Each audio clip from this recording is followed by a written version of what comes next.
Dirty Scrap Podcast. Really appreciate that you're, making the time for us, and welcome for, to be here in Dirty Scrap, the aluminum podcast. I really appreciate your time. Definitely is going to be a very excited episode for me at least, and obviously for the people that will see this episode. How you been? I mean, so you are planning to go to the round tables at Rima? I was thinking about going. I am not quite sure yet because I'm too busy, but definitely it's going to be a great show as always. So you're busy. I am busy. Well, it's better to be booked and busy than not. I think the minute that I start to get too comfortable with too much time off, I start to think something's starting Right. to go slightly wrong. But no, I'm planning to be there with multiple members of my team. Actually, we're very fortunate to be in a trade partnership with Rima.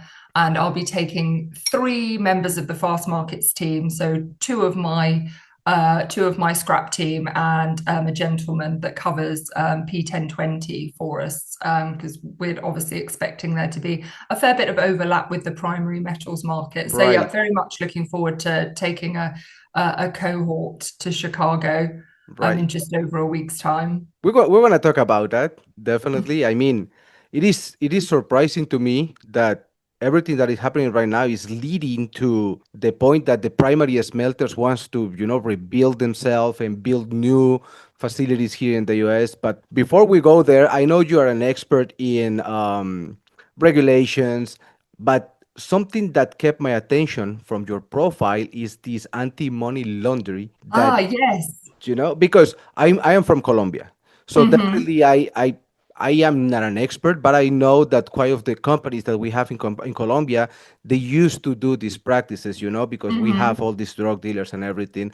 But here in the US, I think is the approach is different. I am not quite very informed about it, but to me, looks like I want to get involved in your background and understand a little bit more about that approach before we go into the tariff and everything that this is very uncertainty that is happening right now. Yeah, absolutely. So it's very interesting. I sort of fell into so prior to working for Fast Markets, and I will have been at Fast Markets for 7 years in January. So it's not it's a considerable portion of my career.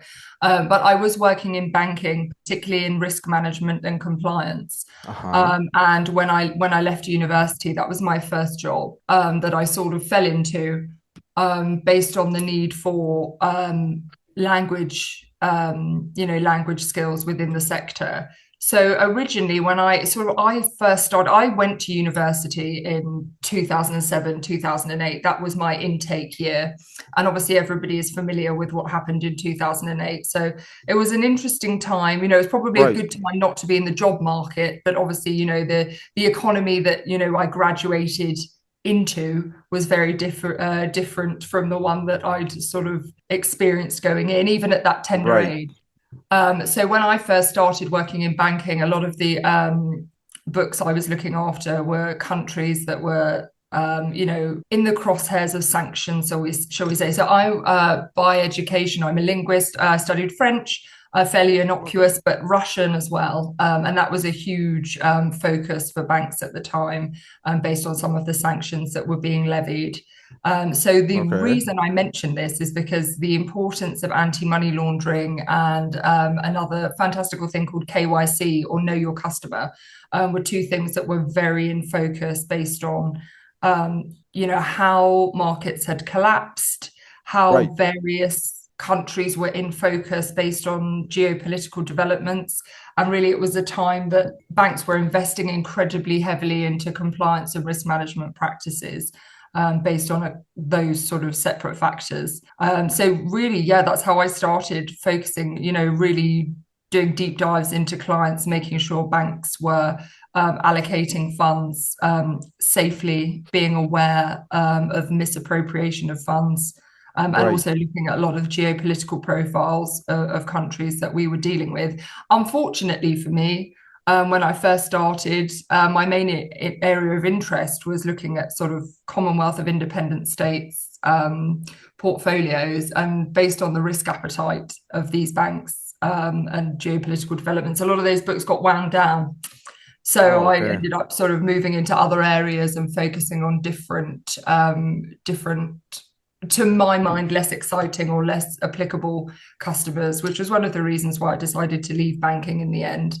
Hmm. But yeah, it's incredibly important. And actually mentioning, you mentioned that you're from Colombia. My sister-in-law actually is Colombian. Oh, really? So yes, so From she'll be where? arriving today for the long weekend. She is from Medellin, but I she think that's the actually most popular city around the globe yes, in Colombia, but it's not the only one. Not everyone talks no, like no, Medellin but people, but everyone thinks that all of us talk like that, right? Beautiful yeah, city. she's from Medellin. I know I'm butchering that pronunciation, Julio. Anyone that saw me in Monterrey earlier on in the year will know that my Spanish leaves a lot to be desired. But yeah, she's arriving today for the Labor Day weekend. And Nice. Ask her, I've ask never her to been. cook you a bandeja paisa. You will love it. Okay, I will actually. I've never had any of her cooking, so I shall try and force her while she's here in the nicest possible way. Yeah, so she's Colombian, but the reason I bring that up again is that you mentioned the sort of some of the practices Right. that are maybe slightly nefarious. We just came back from Monterrey, where I've launched a suite of aluminium scrap and alloys prices and a couple of Hmm. copper prices and a brass price to service the domestic market. And one of the things that participants in Mexico were particularly focused on was some of the practices that go on with kind of VAT manipulation. Not such an issue for scrap, but Hmm. there's for alloys, for example, like semi-finished products, there's a Really? 16% VAT withholding requirement. Um, and there's a lot of bifurcation in terms of Right. the street market and the actual market, and the way that a lot of scrap pricing is tied to LME gives a lot of people pause or causes them a lot of problems when they're trying to do their pricing. There's a lot of facets that need to be taken into consideration there. So I think perhaps having a background in anti-money laundering, or at least being aware of some of those practices, can be very beneficial in, market surveillance and things that we're, market developments that we're tracking now on the scrap and alloys side. So it's interesting. It's sort of, I ended up here by chance, Julio, but it's all very, when I sort of think back to my sort of varied career trajectory, it's all very applicable in a sense. So maybe it was predetermined that I would end up sort of overseeing the scrap markets for fast markets. Interesting. Let me ask you something because you've been like linguistic and then from there you go to banking and then Mm-hmm. the scrap market. How is that even possible? Well, it's an excellent question, Julia. And I sometimes ask myself this when I have a few minutes pause. Um, I think I wanted to go to university. Originally, I was going to study English. And then I think, and this is the honest truth, I had a panic one day and I thought, I'm never going to be able to get a job as an English literature graduate. But I thought, I don't really want to go and do a business degree. I don't, I'm not sure that that would be able to hold my attention for long enough. I think it's important to do something that genuinely interests you. And I always think that going to university or college is as much about developing your skill set rather than focusing on, something in particular. I think maybe it differs slightly from country to country, but I thought, I'm going to do something that will maybe a transferable skill, but that I'm also very interested in. So I just sort of didn't focus too much on it. And I thought, well, I won't do English literature, I'll do languages instead. I've always been interested in languages and different cultures and travel. So maybe that will open sort of different doors. So I feel like Right. do English literature, and I love English literature, but I thought, don't really want to be a teacher, so we'll just do that and see where we end up. And then I came out of university and I got a job, a temporary job working in compliance for a forex trading company. Hmm. And I just thought, well, this is really interesting. I'm spending a lot of time sort of being able to delve into sort of company profiles and looking at geopolitics in particular and how it influences, people's ability to do business. Hmm. Um, and that's really where it all started. And I was enjoying it. And I sort of decided to make some applications to banks in London. And my first job was with Sumitomo in London, and that was the beginning, really. But the longer I sort of spent in the sort of middle office, back office, I thought, maybe it would be more exciting to be able to use some of my linguistic skills and communication skills to sort of be more on the coal face of things. And that's how I ended up at Fast Markets, really. So it was just sort of ideas and chance and taking an opportunity. And actually, when I first started at Fast Markets, and I think this is probably a well-known fact by now, I was working on the base metals desk in London. So I actually Okay. started in covering nickel, which is how I've ended up on the nickel and stainless panel for roundtables, which I'm very happy about. I was covering nickel, a little bit of P1020, and then aluminium scrap for the UK and Europe. And my boss at the time, who's now at Bloomberg, said, you seem to really enjoy these slightly wacky markets. I'll use instead of the word he actually used. Why don't you, Right. there's an opportunity in the US to do ferrous scrap. Why don't, that might be it's a more senior position and it might be a good fit for you since you seem to enjoy the scrap market. Hmm. And so I took the job, moved to the US, and then took over running the team about 2.5 years ago now. Which has gone incredibly quickly. And I've got a very excellent team of 6 working under me, looking after ferrous, non-ferrous scrap, stainless scrap, and raw materials as well, so pig iron and HBI on the US side. So it's a lovely team, and I'm very blessed to be able to sort of cover so many markets, get to meet so many interesting people, go to so many events. I've had a whirlwind tour, actually. I came back from maternity leave on the 6th of January this year. My Oh, son just turned 1 2 days ago. But since I came back from my 4-month maternity, we've really been hitting the ground running. I've been here, there, and everywhere. It feels like I was very fortunate to are you carry. sleeping already? I'm very blessed, Julio. I'm nervous to have another baby because this baby is really, he eats very well, he sleeps very, very well. Obviously gets that from me, I think. He's a joy to behold. So yes, it's Congratulations. thank you. But I'm very Nice. lucky in the sense that since I've come back to work, he's incredibly easy to deal with. So I'm still able to sort of focus on my career whilst raising my son. Not easy. Mm-mm. Not easy at Definitely all. not. I have a few more grey hairs than I had before. Definitely. No, I understand you. I have 2 kids, and I have an advantage that my wife, she is a speech pathologist.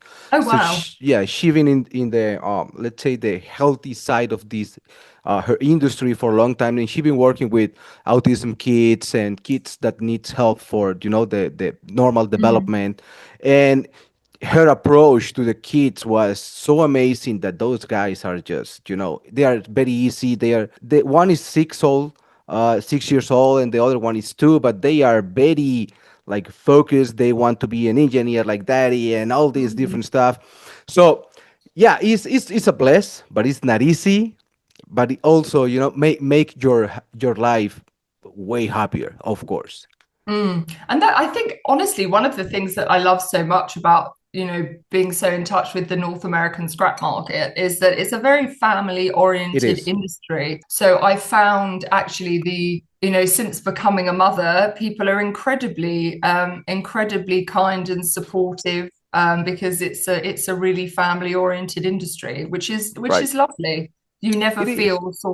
You never feel, I think there's a tendency, maybe a sort of a slight guilt of being a working mother. But anytime I've ever said, oh, I've got to, my son needs something, or I've got to pick him up, or he's Right. unwell. Everybody's incredibly supportive and understanding. And I think it's because family is so important to a lot of the people in this industry. I mean, I feel like family is important to everybody, but just to it's Yes. something that I found to be very particular to the people that are working in scrap, which is lovely.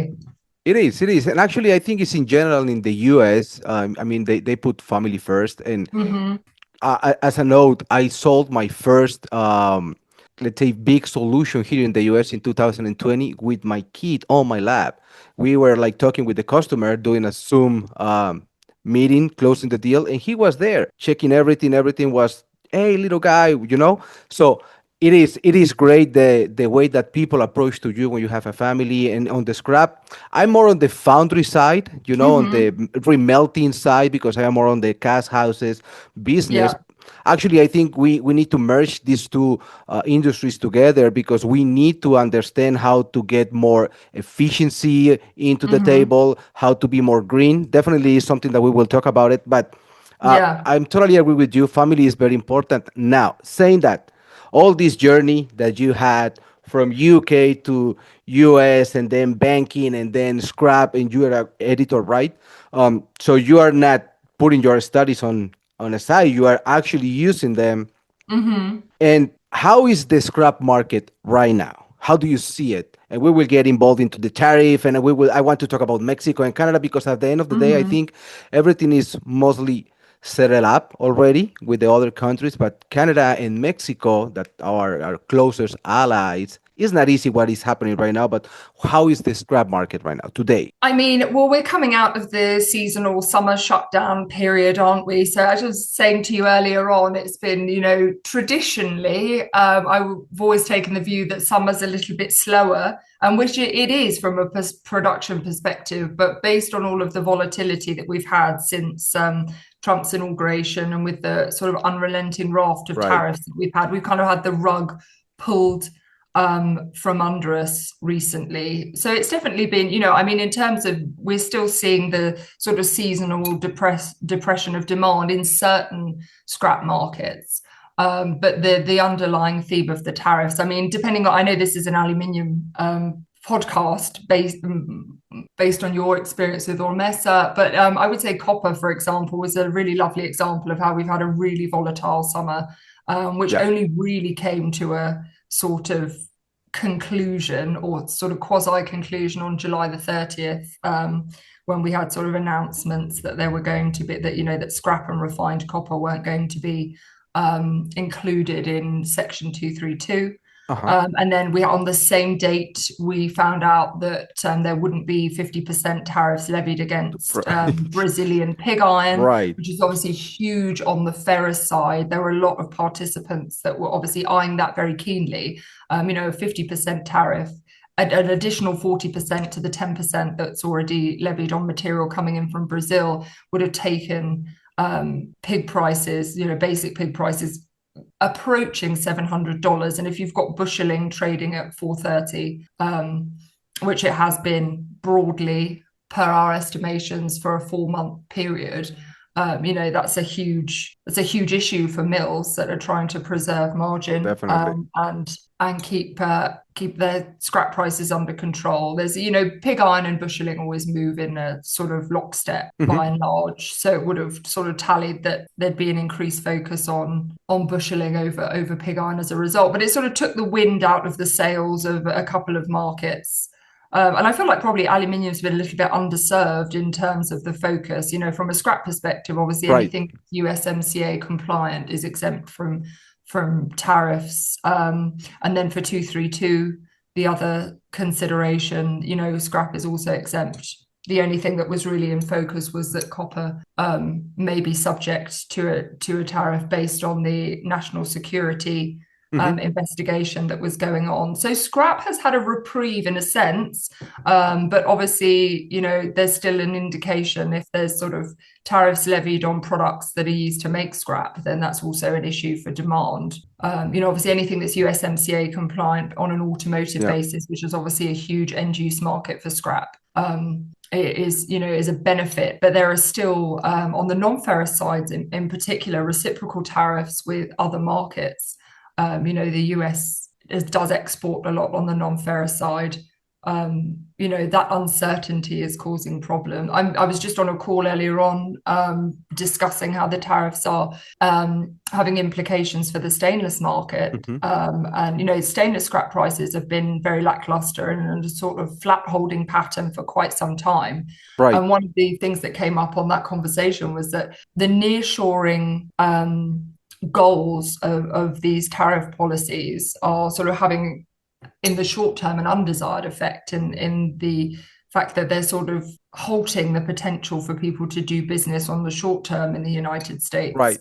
And Rome wasn't built in a day, so obviously the goal is incredibly, the overall headline goal is positive for for production in the US and North America. But the fact is, how long is a piece of Supposed to be string? positive, right? Yes, how long does it take to achieve those goals? Like, the nearshoring and the facilities and the investment that would really be needed to stimulate domestic demand for non-ferrous in particular. Refining capacity in the US it's pretty much a ground zero. So, we have a 4-year administration. If another administration comes in and takes over and takes a different view, then, we're back on a sticky wicket, aren't we? And we've roiled the markets in the interim. But, I think it's one of those things, isn't it? The more things, in order to really facilitate change, you do have to really sort of do something significant. Let's say, I'm trying to think of a way to word it diplomatically, Julio.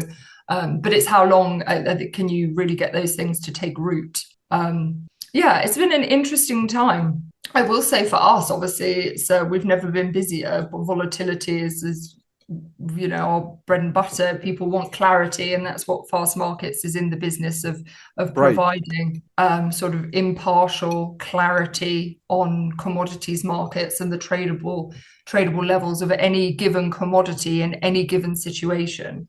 So it's been a busy time for us, but as I said, I'd rather be booked and busy than the devil makes work for idle thumbs and all that. So that's a sort of very high level snapshot of some of the things that we've been focusing on over here. But the other thing that we've got to take into consideration is the September 17th Fed meeting. I think there's a very widespread expectation that we'd see some cuts finally in September, which is the missing puzzle piece, if you like, to stimulate consumer demand. Again, based on a prior conversation I've had today, there's a lot of focus on the contradictory macro indicators. Better than expected job numbers have been sort of used as a stick to beat those that are expecting a rate cut, and it's been hitherto forthcoming. And now we have news that maybe some of those June-July figures weren't maybe as strong as it was suggested. And I think the lady at the Bureau of Labour Statistics is in the crosshairs. So these are all factors that will add to potentially stimulating consumer demand, which should get things moving again. Although September, October on the mill side at least are traditional outage seasons, so I think we're going to see a little bit more lackluster or depressed pricing in certain scrap markets before you things think so? really pick up. Well, I think on the ferrous side in particular, there's a lot of suggestion that prime prices may drop in September. We've had 4 sideways months of pricing on the ferrous side by and large, after a slight uptick going into the summer, which is atypical. Normally we would see prices in May start to moderate lower going into the summer and then pick up again maybe October, November time. But I think based on the performance of hot rolled coil, which has been declining, and there's an argument that maybe US prices, which are typically the highest globally, have been a little bit inflated with nothing really fundamental to underpin. I think the coming off of those prices and the fact that there's no additional tariff on Brazilian pig, which is the only really game in town at the moment, based on having Russia out of the market. I think there's an argument to kind of take those busheling prices down. Obviously, I say that as someone that's totally impartial. I'm not suggesting, I'm not covertly working for the mills suggesting that prices should be lower. But that's what we hear. So I think we're looking at a little bit of moderation to maybe restore some of the spreads that we're seeing between prime and shred. I know that obviously not to go down a ferrous rabbit hole, but this is just to give, just to pin these general indicators onto a tangible commodity. But then, aluminium, if we look at some of our Midwest alloy pricing, really we've seen the numbers there very solid, but also quite stolid. So we haven't seen anything as one would expect for this time of year. But do you think it's going to be like a stable? Because I was a few months ago at the Harbor event, great event, and they were thinking about probably we will see up to 3,000 bucks per ton on the LME side. So I don't know if we will go up there, but definitely we went there. I mean, very close. I mean, few years ago, it is possible that we will reach those numbers again. I think. I mean, with everything that is happening, definitely United States wants to keep internally the scrap and wants more scrap here, even though if we don't have the infrastructure, to reach the goals that we want to reach. But do you think it is possible for the aluminum to rise up to those numbers, or what do you think? It's an interesting. So I think we're around. I think LME 3 month is around 2,600 today, Right. per my last check. I think we're fairly bullish in our estimations for Mm-hmm. what prices. I would say I'm not forecasting anything here, and I don't have a particular view.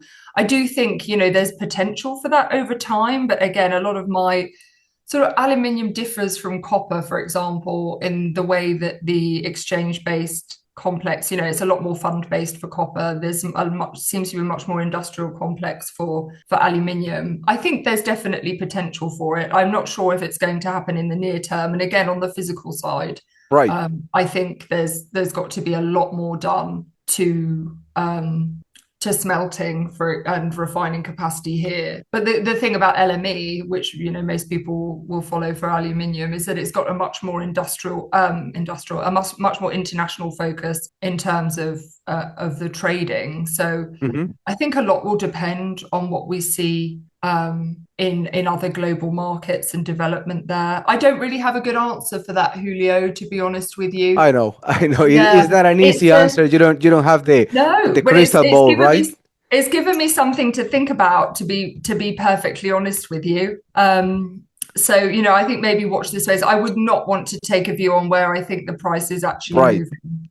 Um, but I think again with this the section 232 on aluminium is pretty much priced in at this point, and we've seen Exactly. a lot less volatility in the premium for the Midwest. That seems to have sort of moderated at a level, obviously after spiking for obvious reasons on the 232 announcement on aluminium. But yeah, I think maybe there's the fact that kind of is priced in for now Mm-hmm. means that might have a cap on where prices go. But again, it's so volatile at the moment and things change so very quickly. I wouldn't want to throw my hat in a particular ring, which is part of the issue that we're having, all the way to looking to the downstream. Right. Before Trump came in, there was a lot of suggestion that, let's take automotive as an example for this. That's a very aluminium heavy end use sector. So before he came in, there was a lot of chatter around, automakers being able to choose a production schedule. So, EVs if the Democrats win, ICE vehicles if the Republicans win. So that was a concern. And then, Trump came in and people thought, right, brilliant, I can make some, there were plenty of people that were quite bullish on the commercial side about how, Definitely. because Republicans traditionally are a friend to commerce. So fine, we can choose our production schedules, we can decide, because we've seen a lot of rowback on a lot of the green initiatives since the Republicans came in. So that was one thing that people had a big expectation on, and there was some clarity there, very which was very short-lived, because as soon as we got to the sort of point where we got to the inauguration, we then have the tariff announcements and the one big beautiful bill and everything like that. So I think it's we're looking at lots of little milestones at the moment that it seems that we're just trying to get from one to the other Mm-hmm. unscathed, which is very in keeping with the way that a lot of the scrap market is trading at the moment. It's very hand to mouth, and But you know do you think these tariffs are protecting the producers or just raising the cost downstream? Because I went to Mexico last week. I was with a customer, mhm, right? And we were talking about P1020, RSI, and scrap. And he was in some point dealing with what should we buy if the scrap is almost the same price or even higher price against I mean comparing to the P1020, because the scrap is right mm, now it's more like a precious metal, yeah. so how is this impacting in a positive or negative way the producers here in the US? Well, I think in the short term, it's obviously causing them lots of headaches. I think the longer term, it's supposed to, it's a net positive for demand. But it's kind of what we Right. discussed earlier, that in order to, I'm not sure what film it is. I think maybe it's Fight Club, but you've got to break a few eggs to make an omelette kind of thing. Not to sound glib, because it really is an issue for a lot of people. But I think that's the ethos behind it, isn't it? Exactly. In order to facilitate significant change, we've got to go through a period of unpleasantness to get there, sort of thing. So I think it's a short term. I think the way that it's perceived is a short term headache to achieve a longer term goal. So I think for now, for producers, is it positive or no? It's very difficult to navigate this environment because there are so many moving parts. So I absolutely don't envy them in that sense. But I think in the longer term, if the fruits of this labor were able to sort of come to pass, then it would be a positive. Again, that's a very non-specific high-level answer, but over here we're looking at so many commodities. It's very difficult for someone that's working on top of the team Right. to always be drilling down into the specifics. I try my best, Julio. Hopefully it's good enough. But no, I know that a lot of people have been, it's been very difficult. And again, it's sort of decentivizing some of the trade at the moment. I mean, stainless is an example I'd go to purely because that's the latest conversation I've had, and that's the next panel I'm appearing on. I mean, the two biggest stainless producers in the United States are foreign owned, so they can pivot their production elsewhere if it becomes untenable for them to produce and operate within the United States. So that's something that's a good example of how producers are maybe having to be nimble and are maybe not choosing to operate heavily within the US based on how difficult it is with the tariffs at the moment. So yeah, that would be my very sort of nutshell take on it. Right. Do you think those tariffs are encourage transparency and compliance, or we will have these gray areas where we can see some black market trades, or because at the end of the day we are seeing, I mean, the behavior is changing definitely, right? With all the uncertainty that we have, what do you think about it? I would say, I think part of the issue is that these are very complex. If you've ever sat down with, one of the executive orders and drilled down into it and tried to have a look into exactly, what this means on a day-to-day level, I think it's not so much black market. I wouldn't accuse anybody of kind of operating in a nefarious space, but it's Right. more, trying to understand it, trying to understand the codes, trying to understand what's included, what's not. A lot of material has, a lot of sort of finished or semi-finished material has elements that are, on the critical minerals list or not on the, it's very difficult from people that I'm speaking to on the ground that are dealing with these codes every day. It's quite hard to keep up. So I think that's the Definitely. particular, and like Rima's doing an excellent job of obviously supporting people with but some of the webinars that I've been on or listened into, a lot of the questions have been, they're very specific and they pertain to sort of the day-to-day ability to, transfer material, receive material. I think that's mainly part of the problem, is like trying to Right. keep up and trying to understand. And also, people aren't working, we're dealing with huge, truckloads plus of material.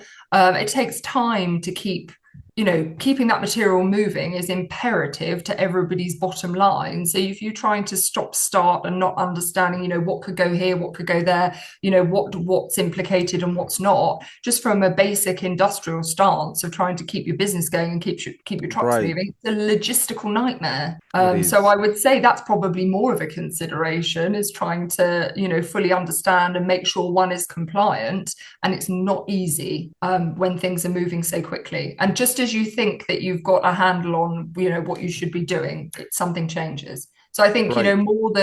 more than looking at any kind of emergence of a black market or what have you, I think, that is the issue, unwillingly or unwittingly, But maybe but not but how compliant. how how can you face that uncertainty? I mean, for example, companies like you and all the content that you can bring to their customers to know or to understand about the commodities and everything that is happening is source of understanding and Hmm. can be a source of good decisions, right?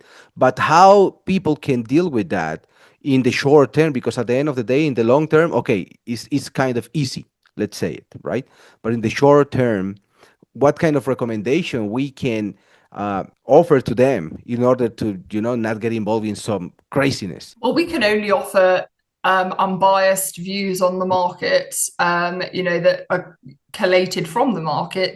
Right. That's all we can do. Nothing that I say here constitutes trading advice, or please don't hire me to do logistics for your business. I beg you. But I think there's only one option, isn't it? You've just got to face it head on, and if you're operating Exactly. you just got to face it head on and operate within the remit of the law. And that's why it's so difficult, because there's not it's not a choice, it's It's a not, it is necessity. not. Yeah, so I don't, obviously it's a very difficult thing, isn't it? If you take a more philosophical view of change, and you can Right. apply this to industry and to the space in which we're operating, I think there are a lot of people that, if they were to sit back and philosophize, would like to see change in any number of things, but there will be a very small percentage of people that are willing to go to the pains involved in facilitating that change. And and Exactly. this isn't necessarily relevant. This can be relevant to markets, or to anything in life, really. There's only a small percentage of people that would think it was, can I be bothered, essentially. But in this instance, we have an administration that has decided that, we are going to make changes, and so it's going to necessitate pain and effort, Right. from various people that are involved in the supply chain. Right.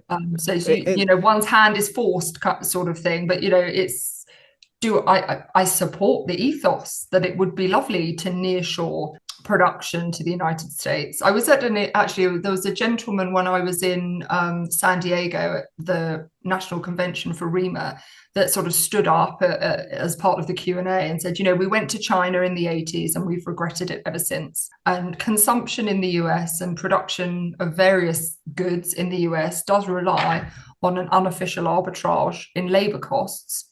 right.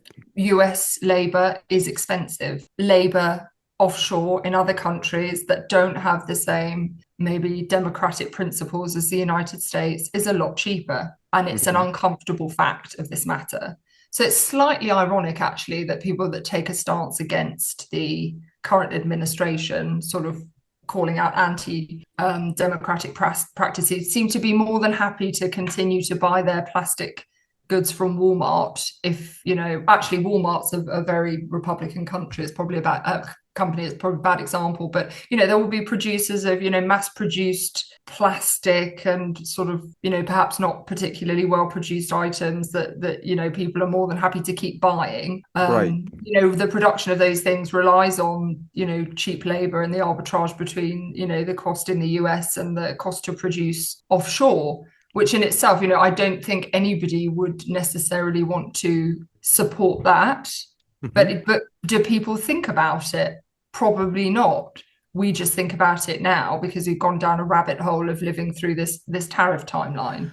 So I think it's Exactly. it's one of those things that we probably don't talk about too often, because it's an uncomfortable truth that's It is. something that's It is. yeah. I think United States by accident rely on, and it is what it is, illegal immigrant, jobs and wages. It is what it is.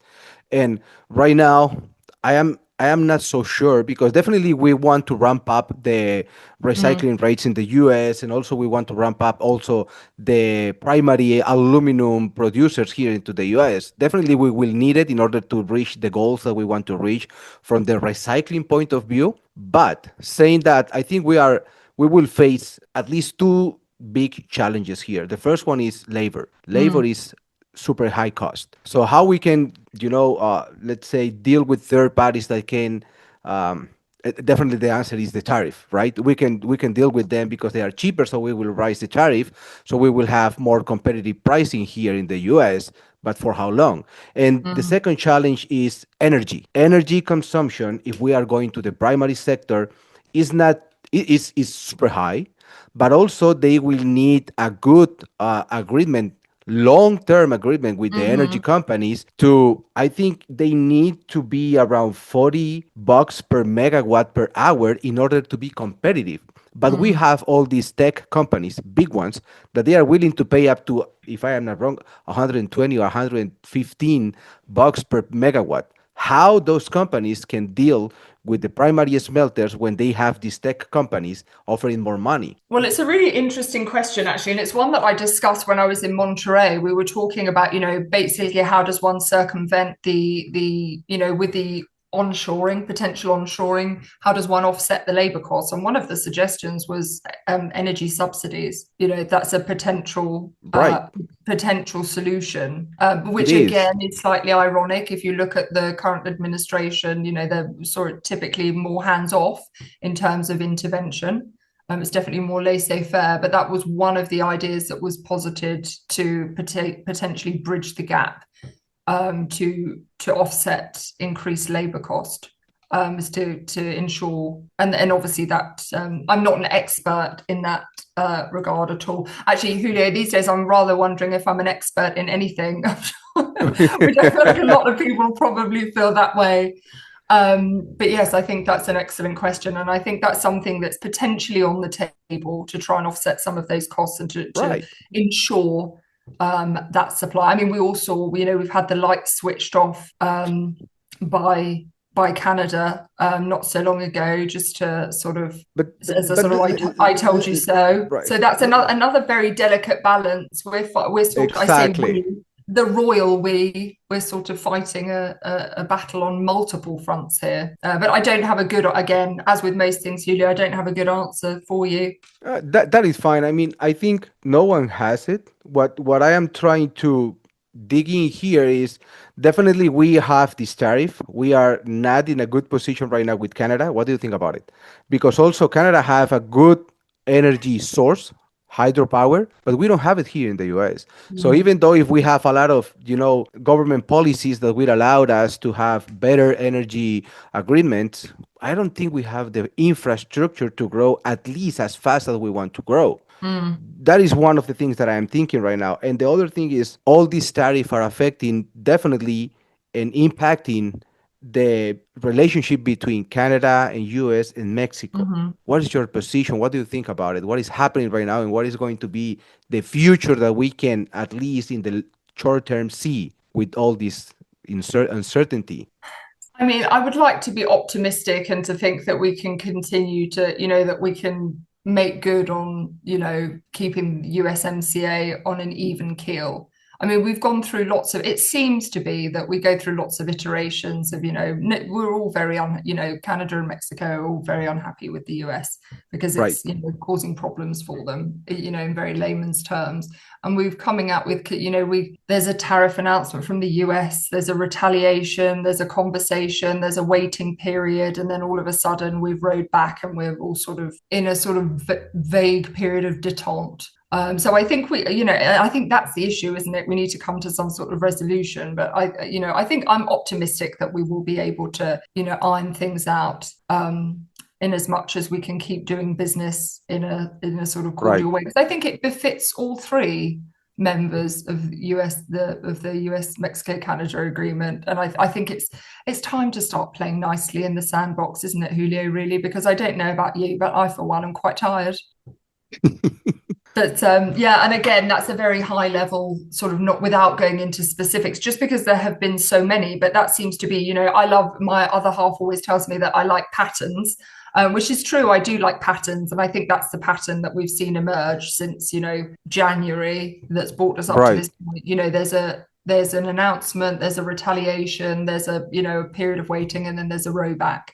But How fast everything is changing daily? Mhm. How fast?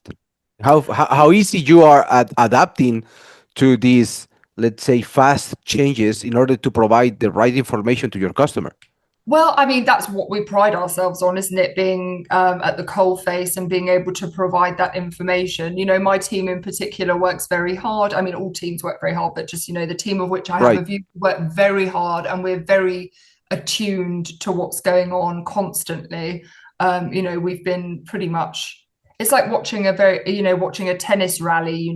So we work very hard, and we've been putting a lot of hours in to try and stay au courant and keep up to date with everything. The same way that people on the participant side are, it's actually been a very collaborative approach. We're market led in all of our research, pricing, and our analysis. And we've really just been staying as close to the market as we always do to make sure that we're bringing value to them. And that's not just in terms of, output that you can read, but that's also in terms of engagement with the market. We've stayed very close to them, but I would say that's nothing new in terms of the fast markets ethos. That's how we work at all times. I mean, this isn't the first. I was talking to the research unit about how they factor in sort of black swan events, and we've had an unprecedented number. If I go back to when I first arrived in the US in the beginning of 2022, that was when Russia invaded Ukraine. Mm-hmm. And pig iron prices and busheling prices, reacted very sharply. We were coming off the back of the COVID, Right. I'm going to call it an incident, and the impact that had on supply chains was significant. We've got the sort of raft of tariffs that we've seen rode out. So we're not doing anything different to that which we've done before, which is staying very close to the market, listening to the market and keeping a finger on the pulse, really. Yes, it's been particularly busy, but we apply the principles that we always apply. Right. We're very adept at doing that. So it's, same but different sort of thing. Has it been a bit more tiring? Yes, because things are moving a lot more quickly. Right. But I would say since 2020, we've been Up in and an down market, up and unprecedented down. period. Yeah. Yeah. Well, Yeah. that's one thing. There's a very human element to markets, isn't there? Because they're all driven by human decisions, and humans are anything but rational a lot Agreed. of the time. Yeah. So, Totally agree. Do you think these tariffs are affecting the the logistics Oh, side Julio, of I the think I've lost industry? you. I can't hear you. Can you hear me now? Hello? What? Oh, there you go. Can you hear me now? Okay. Yes, Okay, yes. we're back. So do you think these tariffs are affecting the logistics side of the industry? Are we Oh, seeing a lot of yeah, impact there? absolutely. They are. It's let's take copper as an example. So copper primarily is, one of the fascinating things about non-ferrous scrap is how, how tied it is to the primary markets. And most people's formula tied to LME or COMEX. Right. Obviously, COMEX has is a more domestic US focus in terms of investment, and LME is a lot more global in a very layman's description. So most business here is tied to COMEX. When the 232 was announced, and the expectation was that there would be a tariff on refined copper and copper scrap. The front loading of copper into the US was huge. I think the word that somebody used was it was a flotilla of material arriving in the US. To guard against the potential impact of those tariffs. And obviously, the grid structure relies very heavily on copper. Again, very layman's explanation, but then the arbitrage between COMEX and LME was absolutely huge. And that was making it very difficult for traders to navigate the markets. It was very difficult for exporters to know where to send material, not because they didn't have demand, but because, how do you price material in such a volatile environment with such a huge Right.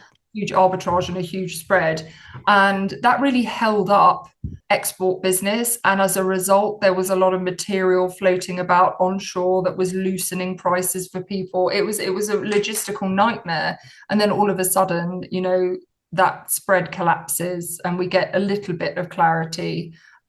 which means that pricing is back to business as usual and people are able to sort of practice as they were before, in a sense. So that's just a really good example of the logistical implication of a tariff in a very, very sort of in broad strokes. It's obviously a lot more technical than that in a sense, but I would say you can't really overstate the role that the tariffs have had on logistical difficulties. Take it to the fairer side again. We talked about pig iron tariffs, the announcement of pig iron tariffs on Brazil, that was the latest in a number that was really making it very difficult for mills to take a cogent view of their buying. And I think for a lot of the time, the trading mentality was, at least, over the last couple of months, what do you do when you're not sure? You just do nothing. It leads to a sort of trading inertia. So, which logistically is very difficult, because if you have to down tools and you don't know what you're taking into your yard, what you're sending out, it's very difficult.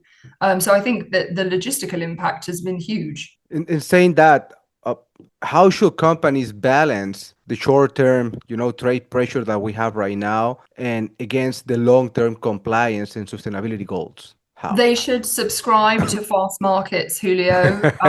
They should subscribe to fast markets. We're obviously the benchmark for scrap. We have an excellent research unit.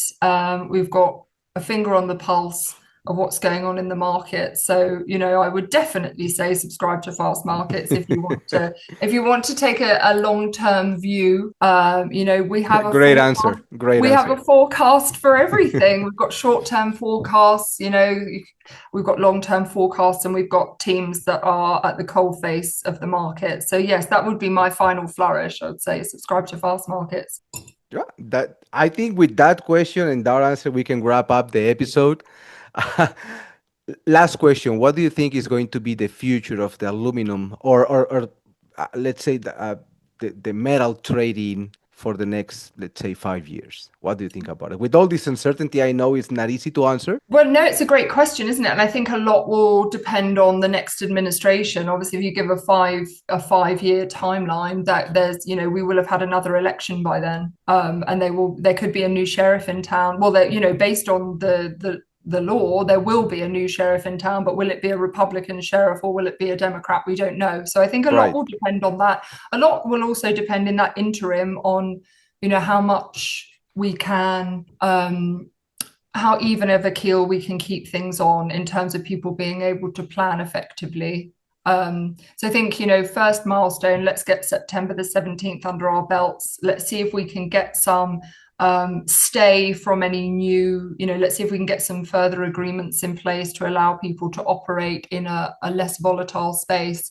And then I think, let's see what continuity we have in terms of administration once we get to the end of President Trump's term. Again, very broad strokes, but I don't want to paint myself into a corner with any of my potential predictions. So I would say that's what we need to do. But as with the way that the scrap market is functioning at the moment, I think it's hand to mouth and it's one day at a time. It is. So, Amy, I really appreciate your time. Dirty Scrap Podcast.